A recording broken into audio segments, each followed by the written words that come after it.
Hey guys, welcome back. तो एक नई क्लास में आपका स्वागत है और आज हम लोग न्यूक्लियर फिजिक्स में आगे बढ़ते हुए रेडियो एक्टिविटी और एनजेड ग्राफ के बारे में पढ़ने वाले हैं।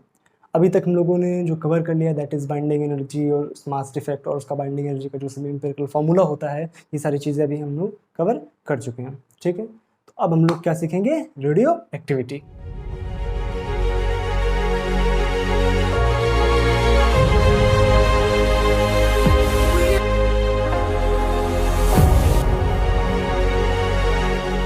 तो फर्स्ट ऑफ ऑल हम एक ग्राफ की चर्चा करेंगे, कर्व की चर्चा करेंगे, जिसके बेसिस पे हम लोग स्टेबिलिटी को जज करते हैं। किसी भी एलिमेंट की हम स्टेबिलिटी किस तरह से पता लगाते हैं, that is judged bye a graph, that is called एनजेड graph. क्या चीज? एनजेड ग्राफ। सिंपल इसमें हम करते क्या है कि एन यानी एन क्या हमारा नंबर ऑफ न्यूट्रॉन्स और नंबर ऑफ प्रोटॉन्स के बीच में ग्राफ प्लॉट करते हैं। ये ग्राफ बताता है कि जो हमारे एलिमेंट्स हैं उनकी स्टेबिलिटी कैसी है। देखो ध्यान से, फर्स्ट ऑफ ऑल हम इसमें करते हैं कि हम एक लाइन ड्रॉ कर लेते हैं, n is equal to Z. N is equal to Z का मतलब है बीच से पास हो रही होगी, ठीक है ना, कुछ इस तरह से। ये हमारी कौन सी लाइन है? n is equal to Z line, ठीक है। और जो हमारा ग्राफ आता है, जो एलिमेंट्स का ग्राफ आता है, दैट इज कुछ इस तरह से होता है, कुछ इस तरह से। ये जो होते हैं स्टेबल एलिमेंट्स होते हैं, इसमें स्टेबल एलिमेंट्स हैं। और इसके इधर उधर हमारे जो होते हैं दैट इज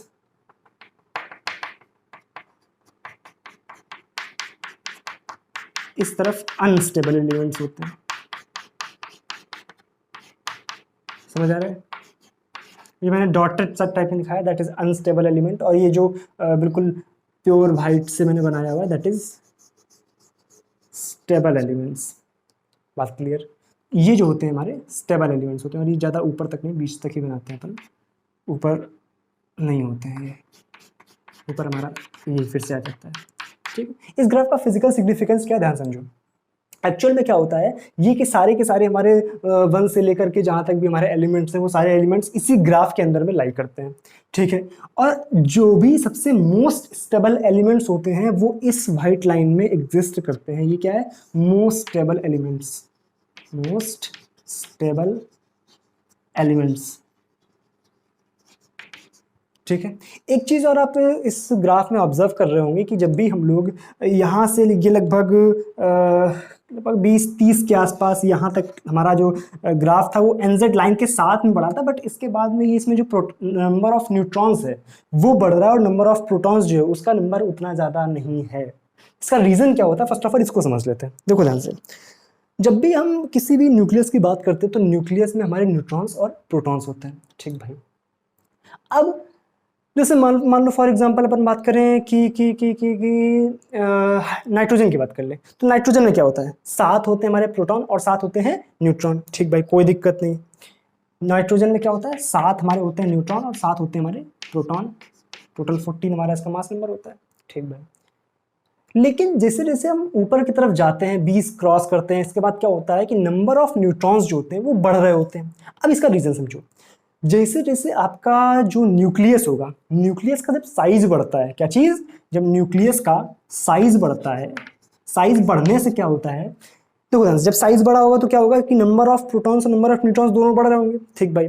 और मान लो कि अभी छोटे पर हमारा साइज ये था और मान लो बड़ा होकर साइज ये बन गया, ठीक है। अभी इसके अंदर मान लो एक ये प्रोटॉन है, एक ये प्रोटॉन है, ठीक है। इसके बीच की दूरी कुछ मान ली हमने R1। और जब साइज बड़ा हुआ, यानी कि बड़े एलिमेंट्स की अगर हम बात करें, तो मान लो इसके इस एंड पर एक प्रोटॉन है, इसके इस एंड पर एक प्रोटॉन है, और इसके बीच की दूरी हमने मान ली R2। कोई दिक्कत? तो एक बात तो अपन ये जानते हैं कि R2 is greater than R1, alright. इसका मतलब ये है कि अगर रेडियस बढ़ गई है यहाँ पर, तो उससे क्या होगा? प्रोटॉन्स के बीच की दूरी भी बढ़ेगी, और प्रोटॉन्स के बीच की दूरी अगर बढ़ेगी तो एक बात सोचो ध्यान से कि न्यूक्लियस स्टेबल कब होता है? न्यूक्लियस स्टेबल तब होता है जब हमारा न्यूक्लियर फोर्सेस जो होते हैं वो कूलम्बिक रिपल्शन से ज़्यादा, मतलब बहुत ज़्यादा होते हैं। जब मतलब कुल मिला के निष्कर्ष क्या निकलता है कि जब हमारा न्यूक्लियर फोर्सेस कूलम्बिक रिपल्शन को डोमिनेट करते हैं, जब उससे ज़्यादा बहुत बड़े होते हैं, तभी हमारा न्यूक्लियस स्टेबल होता है। लेकिन जब भी हमारा न्यूक्लियस का साइज बढ़ेगा तो नंबर ऑफ प्रोटॉन्स के बीच की जो डिस्टेंस होगी वो डिस्टेंस बढ़ेगी, और डिस्टेंस बढ़ने से जो न्यूक्लियर का जो फोर्स होता है, जो न्यूक्लियर फोर्स है वो नीचे जाएगा, क्योंकि वो शॉर्ट रेंज फोर्स होता है। और जब भी प्रोटॉन्स के बीच की डिस्टेंस बढ़ जाएगी तो क्या होगा, शॉर्ट रेंज फोर्स पे तो फर्क पड़ जाएगा, वो कम हो जाएगा। लेकिन कूलम्बिक रिपल्शन जो कि हमारा F is equal to K Q by R square, sorry K Q into by R square, तो ये कब होता है, ये तो आर स्क्वायर के इनवर्सली प्रोपोर्शनल होता है। इसका मतलब है कि ये हमारा जैसे जैसे आर बढ़ेगा तो ये कुल मिलाकर होता है कि वो शॉर्ट रेंज में इतना अच्छा काम नहीं करता है, ये बहुत शॉर्ट रेंज में इतना बड़ा है क्योंकि वहां पे न्यूक्लियर फोर्स डोमिनेट कर रहा होता है। लेकिन ये अच्छी खासी रेंज में तो अपना पावर दिखाएगा दिखाएगा। बात समझ आ रही है? इस पे कोई फर्क तो खास पड़ा नहीं क्योंकि हमने बहुत हल्की सी डिस्टेंस बढ़ाई, लेकिन न्यूक्लियर फोर्सेस जो 10⁻⁻15 की रेंज में लगते हैं उस पर फर्क पड़ जाएगा, वो हमारे डाउन जाते हैं। लेकिन जो कूलम्बिक फोर्स उस पर कुछ खास फर्क पड़ा ही नहीं। आर में कितना फर्क आया, जरा फर्क आया इसके लिए तो, ठीक है ना। तो होता क्या है, जब कूलम्बिक रिपल्शन बढ़ जाता है तो न्यूक्लियस अनस्टेबल होने लगता है, और जब न्यूक्लियस अनस्टेबल होने लगता है तो उसको बैलेंस करने के लिए हम उसमें एक तरह समझ सकते हैं कि एक्स्ट्रा न्यूट्रॉन्स ऐड किए जाते हैं। मतलब ये नहीं कि हम लोग ऐड कर रहे हैं, वो प्रकृति की ही ऐसी व्यवस्था है कि उसको स्टेबल बनाने के लिए उसमें अलग से एक्स्ट्रा न्यूट्रॉन्स है। अब नंबर ऑफ प्रोटॉन्स कम होंगे तो जो रिपल्शन होगा वो कम होगा, और जब रिपल्शन कम होगा तो स्टेबिलिटी बढ़ जाएगी। इसी तरह से आप इस कर्व में देखें तो जो नंबर ऑफ न्यूट्रॉन्स हैं, जैसे जैसे हम जो हमारा एटॉमिक नंबर आगे बढ़ रहा है, जैसे जैसे जेड के नंबर आगे बढ़ रहा है, तो उसमें जो नंबर ऑफ न्यूट्रॉन्स हैं उनकी संख्या ज़्यादा है in comparison to number of protons. ये रीज़न होता है, क्योंकि अगर नंबर ऑफ प्रोटॉन्स ज़्यादा होगा तो स्टेबिलिटी पे फर्क पड़ जाएगा। इसी तरह से स्टेबिलिटी कर्व में इस तरह से होता है। यहाँ तक बात क्लियर है? अब देखो, जो इधर के जो हमारे पास एलिमेंट्स होते हैं और जो इधर के एलिमेंट्स होते हैं, ये आपस में ये स्टेबल होना चाहते हैं। कुल मिला के निष्कर्ष से निकलता है स्टेबल होना चाहते हैं। तो इनके पास क्या है, जो इधर वाले हैं, ये देखो ध्यान समझना, ये हमारी एक प्योर जो समझ आ रहा है ना, ये जो प्योर एक व्हाइट लाइन है और इसके चारों तरफ ये जो डॉटेड टाइप में मैंने बनाया हुआ है, तो जो इस तरफ वाले एलिमेंट्स हैं इनके पास प्रोटॉन का कुछ नंबर ज़्यादा होगा, तभी ये इस तरफ को लाई कर रहे हैं प्रोटॉन की तरफ। और जो इधर वाले हैं, व्हाइट के इधर वाले हैं, इनके पास न्यूट्रॉन ज़्यादा होगा, तभी ये न्यूट्रॉन की तरफ लाई कर रहे हैं। इसका मतलब क्या है, ये न्यूट्रॉन छोड़ के स्टेबल होना चाहते हैं, और ये वाले क्या है, प्रोटॉन छोड़ के ये स्टेबल होना चाहते हैं। तो ये वाले जो होंगे ये प्रोटॉन छोड़ेंगे, और भाई एक तरह से न्यूट्रॉन नहीं छोड़ सकते, एक तरह से बोल सकते हैं प्रोटॉन गेन करके। ये वाले जो होंगे इधर वाले, इसको दूसरे कलर से बनाते हैं, ये वाले जो होंगे ये वाले प्रोटॉन को छोड़ना चाहते हैं। बात क्लियर? और ये वाले प्रोटॉन को गेन करना चाहते हैं,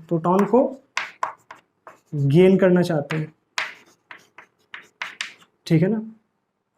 तो होगा क्या कि जब भी प्रोटॉन की एडिशन होती है तो वहां पे एक टाइप की रिएक्शंस बनती है, और जब भी प्रोटॉन का जो हम छोड़ना चाहते हैं, प्रोटॉन निकलता है, यानी अब क्या हो रहा है कि जब भी प्रोटॉन निकल रहा है तो उससे बीटा प्लस निकल रहा है। तो जब ये वाली प्रोटॉन को छोड़ेंगे, जब ये वाले एलिमेंट्स प्रोटॉन को छोड़ेंगे तो जो रिएक्शंस होंगी वो होंगी बीटा प्लस डीके। अभी समझेंगे बीटा प्लस डीके क्या होता है, अभी समझ रहे हैं इसको, ठीक है ना। इसको भी परेशान मत होना, नाम जरूर सुना होगा बीटा प्लस डीके, ठीक है। और जब ये वाले एलिमेंट्स प्रोटॉन को गेन करेंगे तो इसमें क्या होगा, बीटा माइनस डीके। अभी समझते हैं क्या होता है। एक बात ये हमें समझ आ गई कि जो स्टेबिलिटी कर्व पर एग्जैक्टली लाई कर रहे हैं उसमें तो कोई दिक्कत नहीं, लेकिन जो स्टेबिलिटी कर्व के बाहर है, स्टेबिलिटी कर्व का मतलब ये जो व्हाइट है इसके जस्ट इधर उधर है, मतलब कुल मिला के जो फुल स्टेबिलिटी कर्व है वो हमारा इतना ही होता है, इसके चारों तरफ वाले थोड़े थोड़े अनस्टेबल होते हैं। तो यही रीजन होता है किसी भी जो एटम होता है या न्यूक्लियस होता है उसको उसके टूटने का, उसके विभाजित होने का। बात समझ आ रही है? यहीं से जो उदय होता है, यहीं से जनरेट होती है हमारी रेडियो एक्टिविटी की थ्योरी।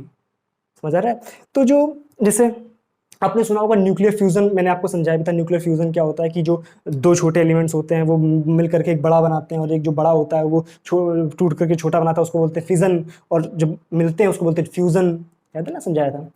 तो होता क्या एक्चुअल में कि आप सोच रहे हो कि फिजन का मतलब क्या है, टूटना, ठीक है, और रेडियो एक्टिविटी डिके अभी जो समझने वाले हैं, इन दोनों में अंतर क्या होता है इसको भी समझेंगे। बहुत इंटरेस्टिंग रिजल्ट है ये, इसको समझते हैं अभी।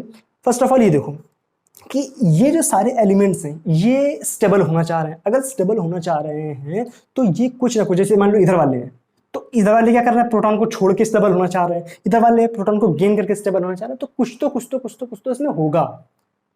तो प्रोटॉन को गेन करने का मतलब ये भी तो हो सकता है कि हम एक नेगेटिव प्रोटॉन छोड़ दें, यानी माइनस बीटा डीके जिसको बोलते हैं, यानी -1 प्रोटॉन को हम छोड़ दें। भाई हो एक प्रोटॉन को गेन करना या -1 प्रोटॉन को छोड़ना, बात तो एक ही है, ठीक है। तो इस तरह से जब किसी एक बड़े एलिमेंट्स में, और ज़्यादातर ये बड़े एलिमेंट्स में होता है, ठीक है ना, आपने सुना भी होगा जो रेडियो डीके होता है वो बड़े उसमें होता है, जो एलिमेंट्स होते हैं। अब समझते हैं रेडियो एक्टिविटी डीके एक्चुअल में है क्या। जब भी बड़े एलिमेंट्स जो होते हैं उनके अंदर ये टेंडेंसी होती है कि वो कुछ एक छोटे मोटे पार्टिकल्स को छोड़ करके, छोटे मोटे, जैसे अभी समझाइए रेडियो एक्टिविटी डीके क्या है, कि जब भी कुछ हमारे जो रेडियो एक्टिव जो कुछ एलिमेंट्स इस तरह के होते हैं जो कि कुछ छोटे से पार्टिकल्स को छोड़ करके स्टेबिलिटी की तरफ मूव करते हैं, तो इस तरह के जो एलिमेंट्स होते हैं उनको रेडियो एक्टिव एलिमेंट्स कहते हैं। और इस प्रोसेस को, जिसमें कि वो रेडियो एक्टिव एलिमेंट जो है वो डिके हो रहा है, इसको बोलते हैं रेडियो एक्टिव डिके। क्या चीज? Radio active decay. तो किस तरह के छोटे छोटे पार्टिकल्स को छोड़ के ये डिके होते हैं? तो 3 तरह के पार्टिकल्स होते हैं। एक होता है हमारा अल्फा डिके। क्या चीज? अल्फा डिके, यानी वो अल्फा पार्टिकल को छोड़ करके स्टेबल होना चाह रहा है, ठीक है। दूसरा होता है बीटा डीके। बीटा डीके में हम लोग 2 डीके पढ़ते हैं, अभी समझाया मैंने, एक बीटा पॉजिटिव एक बीटा नेगेटिव, ठीक है। तीसरी चीज होती है गामा डीके। बात clear? Alpha decay, beta decay और गामा डीके। तो कुल मिला के हमारे पास क्या निष्कर्ष निकला कि जो स्टेबिलिटी कर्व होता है उसमें कुछ जो एलिमेंट्स होते हैं वो स्टेबल होते हैं, और जो एलिमेंट्स स्टेबल नहीं होते हैं वो स्टेबिलिटी की तरफ मूव करना चाहते हैं। तो जो बड़े एलिमेंट्स होते हैं वो करते क्या हैं कि कुछ छोटे छोटे पार्टिकल्स को वो रिलीज करके वो इस कर्व की तरफ बढ़ना चाहते हैं, और इस कर्व की तरफ जब बढ़ना चाहते हैं तो उससे होता क्या है कि वो कुछ जो छोटे पार्टिकल्स छोड़ते हैं, और जो कुछ छोटे पार्टिकल्स होते हैं वो कौन से होते हैं? अल्फा, बीटा और गामा। बात क्लियर? तो यहां से जन्म होता है अल्फा डीके, बीटा डीके और गामा डीके। यही रेडियो एक्टिविटी डीके के 3 पार्टिकल्स होते हैं जिनको अल्फा, बीटा और गामा बोलते हैं। क्या यहां तक पिक्चर थोड़ी थोड़ी बन रही है? अभी आपको कहानी बनती हुई दिख रही होगी, अभी शुरू नहीं हुई, अभी सिर्फ बन रही है कहानी, ठीक है ना। आई होप यहां तक की बात आपको समझ आई होगी। अब इस जो डिके हम पढ़ते हैं, इस डिके के 2 एस्पेक्ट होते हैं। एक एस्पेक्ट ये होता है कि इस पे एनर्जी पे चर्चा करें कि भाई जब डिके हुआ, रेडियोएक्टिव डिके हुआ, ठीक है, तो इसमें क्या एनर्जी रिलीज हुई, पहले कितनी थी, बाद में कितनी हो गई, क्या मास में रूपा चेंज हुआ इसका, ठीक है ना। तो एक ये एस्पेक्ट हो गया। दूसरा एस्पेक्ट ये होता है कि हम इसकी रेट पे चर्चा करते हैं, यानी कितनी तेजी से रिएक्शन हुई। समझ आ रहा है कि जब भी हम बात करें तो मान लो कि एक वही रेट का मतलब समझते हो ना, कि मान लो जैसे बात करी जाए कि 10 सेकंड में कोई इंसान मान लो 2 पेज लिख डालता है, 10 2 नहीं पॉसिबल है, मान लो 10 सेकंड में कोई 2 लाइन लिख डालता है, ठीक है, और वहीं दूसरा इंसान 10 सेकंड में 2 अक्षर लिख पाता है, तो रेट किसकी ज्यादा है? जो 2 लाइन लिख डाल रहा है। तो वही रेट का मतलब है कि कितनी जल्दी कोई रेडियो एक्टिव एलिमेंट डिके हो रहा है, that is called the rate of radio activity decay, ठीक है ना। 2 एस्पेक्ट क्या होगा, एक एनर्जी पे चर्चा और दूसरी हमारी जो रेट पे चर्चा, कि किस दर से हो रहा है, कितने जल्दी जल्दी रिएक्शन हो रही है। तो फर्स्ट ऑफ ऑल जो हम चर्चा करेंगे वो करेंगे एनर्जी पे चर्चा, कि किस तरह से हम रेडियो एक्टिव डिके में एनर्जी पे चर्चा, क्या उसकी एनर्जी होती है, क्या काइनेटिक एनर्जी होती है, क्या उसमें जो एनर्जी रिलीज होती है, किस तरह से गामा फोटोन की एनर्जी आती है, ये सारी चीजें पहले हम सीखते हैं। तक बात क्लियर। और जब हम उस पर चर्चा करेंगे, जो डिके पे चर्चा यानी जो रेट पे चर्चा करेंगे, तो उसमें क्या हम लोग, आपने सुना होगा रदरफोर्ड सोडीज लॉ, ठीक है ना, वो सारी चीजें, dN/dt, alpha lambda, half life, ठीक है ना, एवरेज लाइफ, वो सारी चीजें हम करते हैं जब हम रेट के बारे में चर्चा करते हैं। तो फर्स्ट ऑफ ऑल किस पे चर्चा करेंगे? जो हमारा एनर्जी है। बात क्लियर? उसको फर्स्ट ऑफ ऑल नोट करो, जो जो उसमें सही लग रहा हो आपको। तो फर्स्ट ऑफ ऑल चीज जो हम सीखेंगे दैट इज अल्फा डीके, ठीक है ना, उसके बाद बीटा डीके, फिर गामा डीके सीखते हैं। गामा डीके अपन इसी में सीख लेंगे, देखो ध्यान से किस तरह से। पहली चीज आपकी अल्फा डीके। अल्फा डीके का मतलब क्या होता है? कोई ऐसा एलिमेंट जो कि हीलियम न्यूक्लियस छोड़ रहा है, उसका मतलब क्या है? अल्फा डीके का अल्फा मतलब समझते हैं ना, अल्फा पार्टिकल जो होता है हीलियम, ठीक है ना, 2He4, क्या चीज? 2He4, ये होता है हमारा हीलियम न्यूक्लियस, ठीक है। मतलब क्या निकला इससे, देखो ध्यान से। कोई रेडियो एक्टिव एलिमेंट इस तरह से है कि जब वो डिके हो रहा है तो अगर वो 2 प्रोटॉन, इसमें हीलियम न्यूक्लियस में कितने प्रोटॉन है? 2, और न्यूट्रॉन कितने हैं?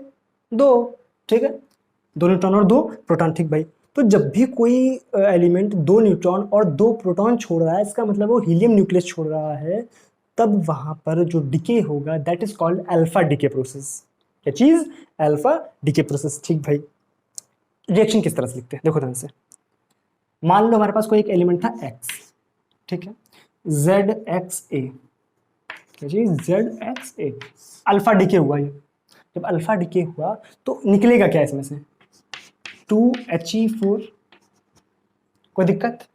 जब 2He4 निकला इसमें से तो यहां पर क्या बचा? जो नया एलिमेंट बना दैट इज कॉल्ड Y, और Y में यहां पर जो आगे 2 अगर प्रोटॉन निकल गए तो यहाँ पे कितना बचा? Z-2, और दो प्रोटॉन भी निकल गए, टोटल कितना निकल गया? 4। तो A में से कितना कम हो गया? 4। कोई दिक्कत? ये बन गया हमारा Y। यहाँ तक कोई दिक्कत? इसको अपन डॉटर न्यूक्लियाई बोलते हैं। क्या चीज बोलते हैं? Daughter nuclei. अब ये मत बोलना कि ये सन न्यूक्लियाई क्यों नहीं बोलते हैं, डॉटर न्यूक्लियाई। उस टाइम जो साइंटिस्ट ने समझा अपने हिसाब से रख लिया भाई, उस टाइम पे अपन तो थे नहीं, मन जुड़ के सन न्यूक्लियाई रखो इसको, ठीक है ना। 2He4 ये जो होता है दैट इज रिएक्टेंट,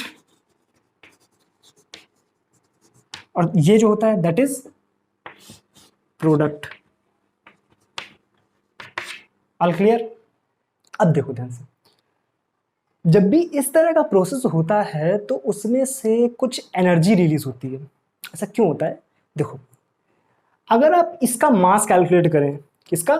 x का, तो x का जो मास आएगा वो इन दोनों के मास से थोड़ा ज्यादा ही निकलेगा। जैसे हम लोगों ने पढ़ा था ना, जो हम लोग पढ़े थे बाइंडिंग एनर्जी के केस में, तो जो ये वाला मास होगा वो इस मास से ज्यादा होगा, यानी मास जो कम हुआ वो एनर्जी के फॉर्म में निकला। बात समझ आ रही है? तो जो एनर्जी गई वो गई कहाँ?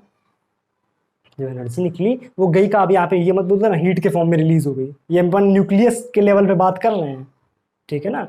जब भी हम हीट रिलीज की बात करते हैं तो हीट रिलीज तब होता है जब हम एटॉमिक लेवल पे यही बात करते हैं ना, किसी पर्टिकुलर सॉलिड की बात करते हैं, मान लो हीट इसमें रिलीज हुई तो ठीक है, एटम्स के वाइब्रेशन में चली गई। यहाँ तो एटम भी नहीं भाई साहब, यहाँ क्या है? सीधा न्यूक्लियस। तो न्यूक्लियस में हमारी जो एनर्जी रिलीज हुई वो कहाँ जाएगी? ठीक है ना, सोचो सोचो, मजा आएगी, अच्छी चीज है। जब एक्स टूटा दो चीजों में, वाई और हीलियम न्यूक्लियस, तो कुछ एनर्जी रिलीज हुई, और वो जो एनर्जी रिलीज हुई वो कहाँ गई? वो जाती है हमारी वाई और हीलियम की काइनेटिक एनर्जी में। किसमें? काइनेटिक एनर्जी में। ये उसी तरीके से जैसे हम लोग नहीं पढ़ते हैं बम फूटने वाले क्वेश्चन, कि ये बम फूटा तो एक ये इधर चला गया, एक इधर चला गया, इसकी कुछ काइनेटिक टोटल में उसमें जो इंटरनल एनर्जी थी that is change into kinetic energy, तो वो इसकी काइनेटिक एनर्जी में चली जाती है। जो एनर्जी रिलीज होती है वो इसकी काइनेटिक एनर्जी में चली जाती है। क्या चीज? Energy released change into kinetic energy of the products. ठीक है। अब फर्स्ट ऑफ ऑल एक बात ये हम जानते हैं कि mass of products is less then mass of reactants.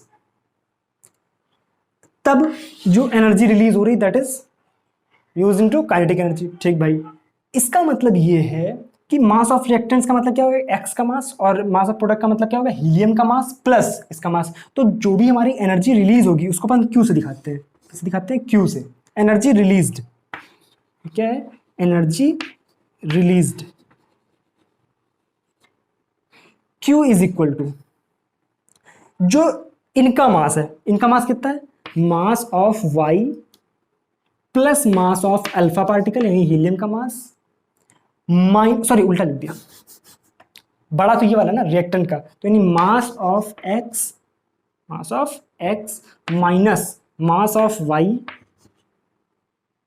Minus mass of alpha particle. ये तो हो गया मास। अब जब एनर्जी की बात करें तो इनटू सी स्क्वायर, ये हमारा मास डिफेक्ट जो आया उसको हमने किससे मल्टीप्लाई कर दिया? सी से। तो हमारा क्या आ गया? Energy release. अब this energy is used in the kinetic energy of the nucleus. ठीक भाई, अब देखो ये जो हमारे मास लिखे हुए हैं ये न्यूक्लियस के मासेस हैं, लेकिन जो हमें क्वेश्चन में मास दिए होते हैं वो किसके होते हैं? एटम के। तो इसको एटम के मास में कन्वर्ट कर लो। जब एटम के मास में कन्वर्ट करेंगे तो देखो ध्यान से क्या आएगा। देखो ये हमारा किसका है? न्यूक्लियस का मास। तो न्यूक्लियस के मास हम बदलना चाह रहे हैं किसमें? एटॉमिक मास में। तो एटॉमिक मास का मतलब क्या होगा? मान लो capital M is the mass of, capital M X is the mass of atom, किसका? एक्स एटम का। ठीक है। और इसमें से क्या कर दें हम? कितने इलेक्ट्रॉन घटा दे? Z इलेक्ट्रॉन घटा दे। Z इलेक्ट्रॉन्स के मास को हम घटा दें तो बचेगा क्या हमारे पास, न्यूक्लियस का मास। ठीक भाई, minus My, capital My minus Z minus 2 mass of electron, correct है। माइनस M अल्फा में क्या लिखेंगे, M ऑफ अल्फा माइनस, इसमें कितने इलेक्ट्रॉन होते हैं, 2, तो 2 mass of 2 electrons into C²। कोई दिक्कत है यहाँ तक? इसको आप सॉल्व करोगे देखो ध्यान से, ये ZMe से ये minus minus plus ZMe cut जाएगा, यहाँ पे 2Me से ये वाला 2Me कट जाएगा। एक्चुअल में जो आएगा वो भी कुछ इसी तरह से आएगा। किस तरह से आएगा कि mass of X minus mass of Y minus mass of alpha particle into C², यही Q की वैल्यू आएगी। कोई दिक्कत है यहाँ तक? इसको फर्स्ट ऑफ ऑल नोट करो। आगे देखो, इसमें ये आगे मेरे पास एनर्जी की वैल्यू। अब हम इसमें करेंगे क्या, इस एनर्जी की जो वैल्यू है ये चेंज किस में हो रही है, काइनेटिक एनर्जी में। अब किस तरह से कन्वर्ट हो रही काइनेटिक एनर्जी में उसको देखते हैं। तो मैंने आपको बताया कुछ बम फूटने जैसा, यानी इसमें भी हमारा लीनियर मोमेंटम कंजर्वेशन लग जाएगा।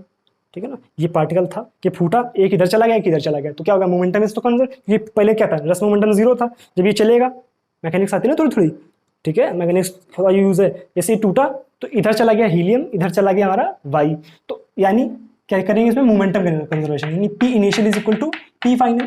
पी इनिशियल कितना था, 0, ठीक है, और पी फाइनल का मतलब क्या है, momentum of Y plus momentum of alpha particle, magnitude wise लिख रहे हैं। ठीक है, एक्चुअली तो माइनस लिखना चाहिए अगर डायरेक्शन वाइज लिखेंगे तो, बट अपन सिर्फ मैग्नीट्यूड वाइज लिख रहे हैं, तो पी वाई का magnitude momentum of Y is equal to momentum of alpha. ठीक है, मोमेंटम की वैल्यू आप एक भी फॉर्मूला ये भी जानते हो कि P is equal to under root 2m into kinetic energy, पढ़ा है, 2m into kinetic energy, simple वो K is equal to half mv² होता है, तो वहीं से बनाया होता है ये।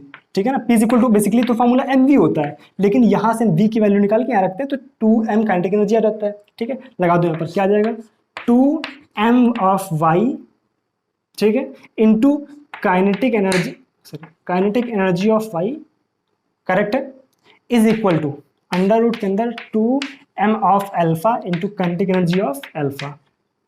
सही है, रूट टू खत्म हो गया, क्या बचा, m into Y kinetic energy of Y, sorry m Y kinetic energy of Y, m alpha kinetic energy of alpha. ठीक भाई, अब देखो y का जो मास था वो कितना था हमारा, y जो था हमारा कुछ इस तरह से था, y z minus 2 a minus 4, और अल्फा क्या था हमारा 2he4, याद है अभी बात करी थी। तो mass of kinetic energy, sorry mass of Y a minus 4 into kinetic energy of Y is equal to mass of alpha 4 into kinetic energy of alpha. इसमें कोई दिक्कत? अब एक काम करो, हम एक बात जानते हैं कि जो एनर्जी रिलीज हुई थी Q, ये किस में जा रही है, काइनेटिक एनर्जी में, तो Q is the kinetic energy, और ये किसके बराबर हो जाएगी, kinetic energy of Y plus kinetic energy of alpha. कोई दिक्कत? तो एक काम कर लो यहाँ से कि काइनेटिक एनर्जी ऑफ वाई की जगह क्या रख लेंगे, Q minus kinetic energy of alpha. सही है, रख लो, क्या जाएगा, a minus 4 into Q minus kinetic energy of alpha, correct है, is equal to 4 kinetic energy of alpha. सही है, मल्टीप्लाई करा दो इसको अंदर, जगह बना लेते हैं क्या, हाँ एक सेकंड,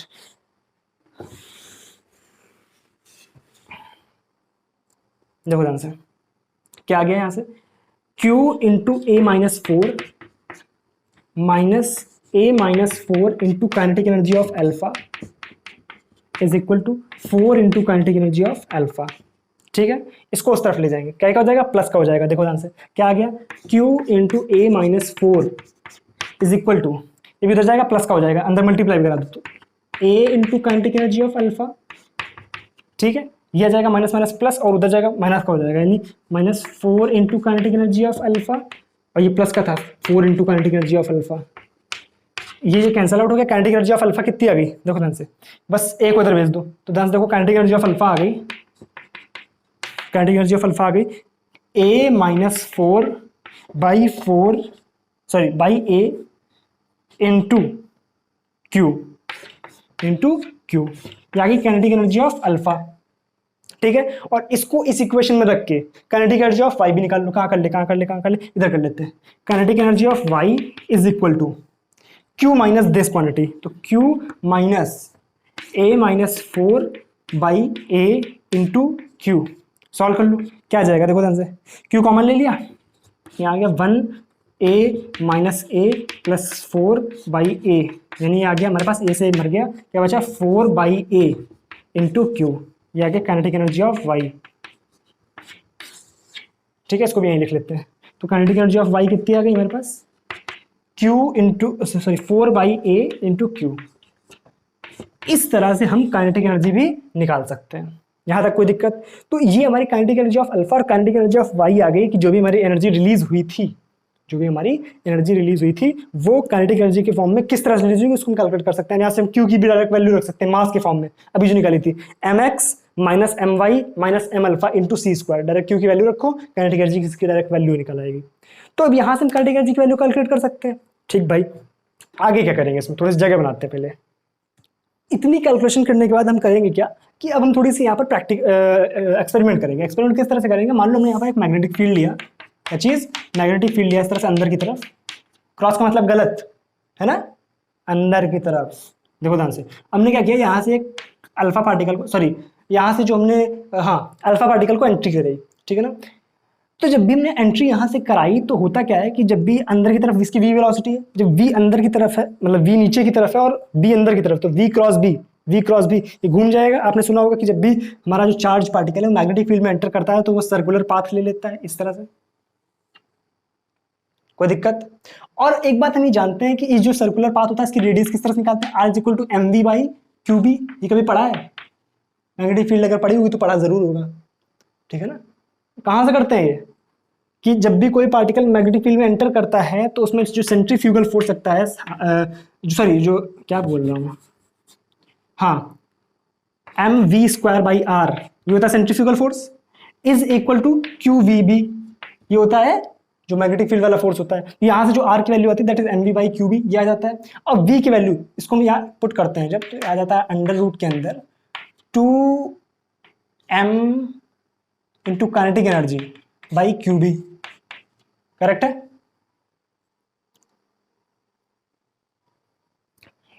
इसका मतलब क्या है कि यहां से हम रेडियस को, क्योंकि देखो हमने kinetic energy of alpha particle यहां से कैलकुलेट करी इस वाले फार्मूले से, यहां से हमने क्या किया, kinetic energy of alpha calculate किया और यहां से इसको रखा, क्योंकि हमें पता है क्यू कितना होता है अल्फा पार्टिकल का 2 इंटू ई। बी की वैल्यू तो हमने खुद लगाई है, 2 तो कांस्टेंट है, मास ऑफ अल्फा पार्टिकल हमें पता ही है। तो यहां से हम आर की वैल्यू को थ्योरेटिकल कैलकुलेट करेंगे। फिर हमने क्या किया, इसको प्रैक्टिकल किया। जब हम प्रैक्टिकल करेंगे तो हमारी हमें पता चलेगा ना, अल्फा पार्टिकल यहाँ से गया, यहाँ से निकला, तो हमें पता चलेगा कि मान लो जो हमने कैलकुलेट करी वो ये आर सी की थी, ठीक है ना, और अल्फा पार्टिकल को इस तरह से आना था। तो अल्फा पार्टिकल लेकिन यहां से आया, कुछ तो अल्फा पार्टिकल मान लो हमने 100 डाले थे तो 2-4 जो थे अल्फा पार्टिकल तो वो तो करेक्ट इसी कैलकुलेशन के हिसाब से आए, लेकिन कुछ जो अल्फा पार्टिकल थे वो इससे कम रेडियस पर भी निकले, ऐसा क्यों होता है, बात समझ आ रही है। हमने क्या किया, हमने थ्योरेटिकली यहाँ से अल्फा पार्टिकल, कहाँ था अल्फा, सॉरी ये वाला था अल्फा पार्टिकल, ठीक है ना, हाँ। तो हमने थ्योरेटिकली अल्फा पार्टिकल की जो काइनेटिक एनर्जी थी वो कैलकुलेट करी, उससे हमने थ्योरेटिकली रेडियस कैलकुलेट करी, फिर हमने ये प्रैक्टिकल किया और उस प्रैक्टिकल के हिसाब से नापा कि जो हमारी जो काइनेटिक एनर्जी आ रही है वो कैलकुलेशन के हिसाब से सही है कि गलत है। सवाल उठता है।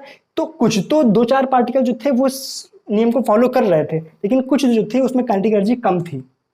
तो जो काइनेटिक एनर्जी कम थी वो गई कहाँ, ये सवाल आया।